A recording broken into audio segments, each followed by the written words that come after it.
home. Welcome in. I'm Lynn Jarman Johnson with Consumers Credit Union.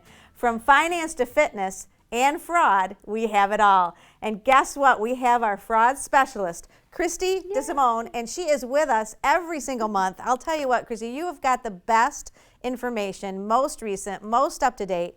You and I have been chatting a little bit about what's been going on because it seems like all of a sudden our members are calling a little bit more. Yep. There's some scams hitting the ground, aren't there? There are. And a big one that we're seeing a lot of is our grandparent Bitcoin ATM scam. Okay, so hold on. This seems like an oxymoron to me. Grandparents and Bitcoin. Yeah.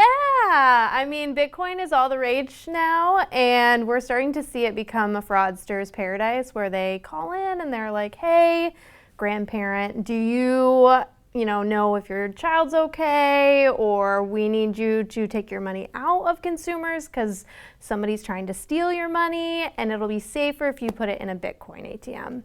And so what happens is the trust level, you're all of a sudden fearful, and you want to make sure that you're doing something accurately.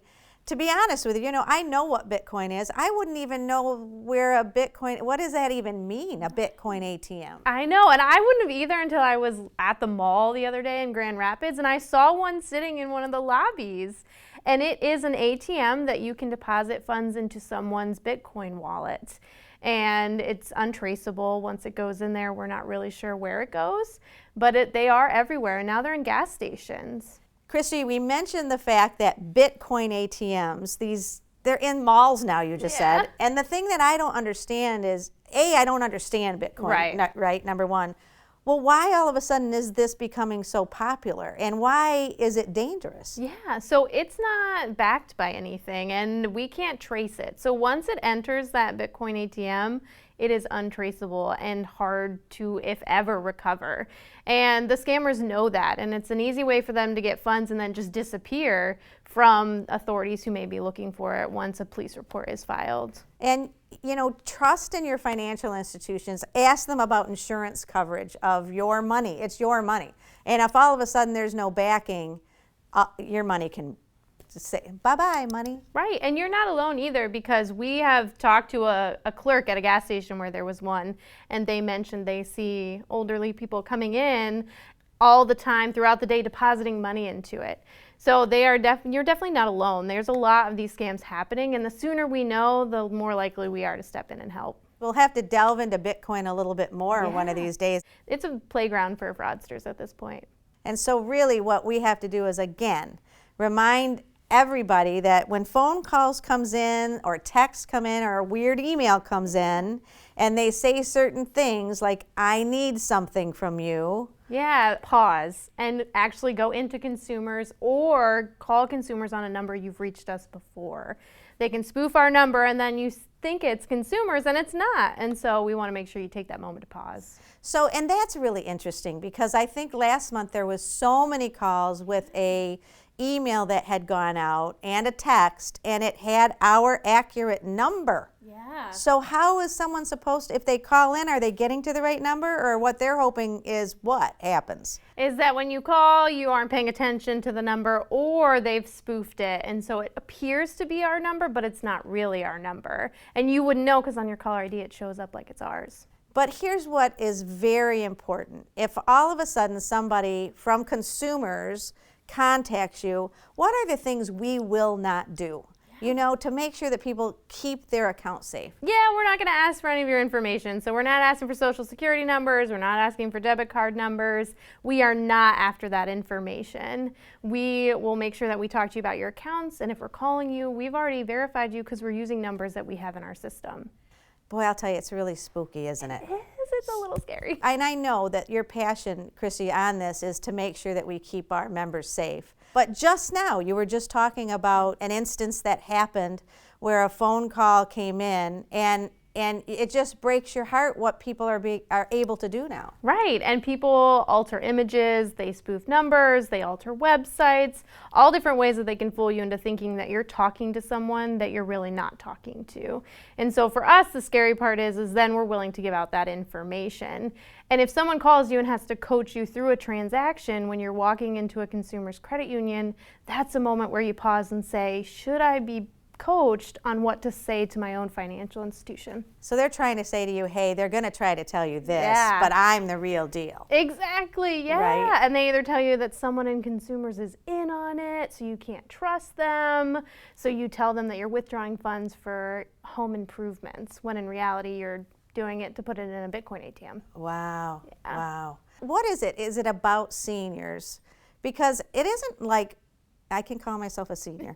It isn't like we're more vulnerable. Is it some point that we're a little bit more trusting, or they really are preying on the fact that maybe they can find some information that will hit my heart? Right. They pull on the emotional heartstrings, but it also is the fact that the generation gap was a generation where they didn't grow up with these types of things. It was a lot more check scams, a lot more of those kind of rudimentary scams, and now they've gotten very complicated with the Bitcoin that's new, and it's hard to understand. I've watched a bunch of videos on it, and at moments I'm still like, I don't get it. You know, there was a family member of mine just about a month ago, and they were talking about the fact that they couldn't get their television, their cable wasn't working right.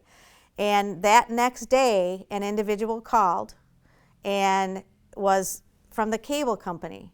And that's really where that freaks me out. And I know they say, your phones are listening, but is that what's going on too? Or they're phishing on social media. So a lot of times we post about the grievances of daily life when things don't go well or where something's messing up, and people can find that information very easily and then call you from the cable company to help fix something that they were able to fish offline. So tell us, what are some of the things? I mean, okay, it's the first day of school, right? We're automatically putting up, kids' pictures at school. This month is everybody's going back somewhere, right? But a lot of times, too much can also be very, perhaps daunting in the sense that someone can really kind of try to scam you out of things. So like vacations and things that people post. Yeah, like dates you're leaving, where you're going, things like that. For kids, they tell you don't put the school they're going to, don't put like an address, don't put any of that identifying information on those cool little signs that you can make, because somebody can get that information and use it to engineer a story that your kid is not safe or isn't at school and all these different things. So making sure we just keep the information to the basics and nothing too complicated. Now, our role is not to scare you. No. It is not. It's to inform and help you remember what those little red flags are. Christy, once again, just give us a reminder of some of those red flags that we should always be thinking about.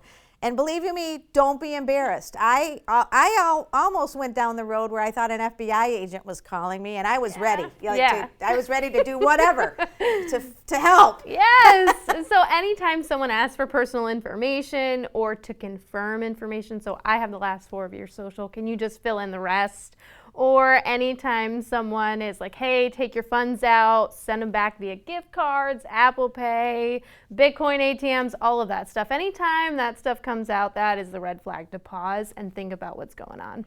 And you know what I found? The minute that I said, I'd like to speak to your supervisor, was the moment that click happened. And I thought, wow, I really went down the path, right? And I was going there, and then all of a sudden I remembered, okay, Christy tells me every month, don't do that. Stop, to pause. But it gets you for a second, but it's okay because you didn't complete the actual fraud or anything like that. So for a moment, you just have to pause and think to yourself, if someone was telling me this, would I agree with what's going on? Would I say, yeah, that sounds great? Or would I be like, whoa, slow down?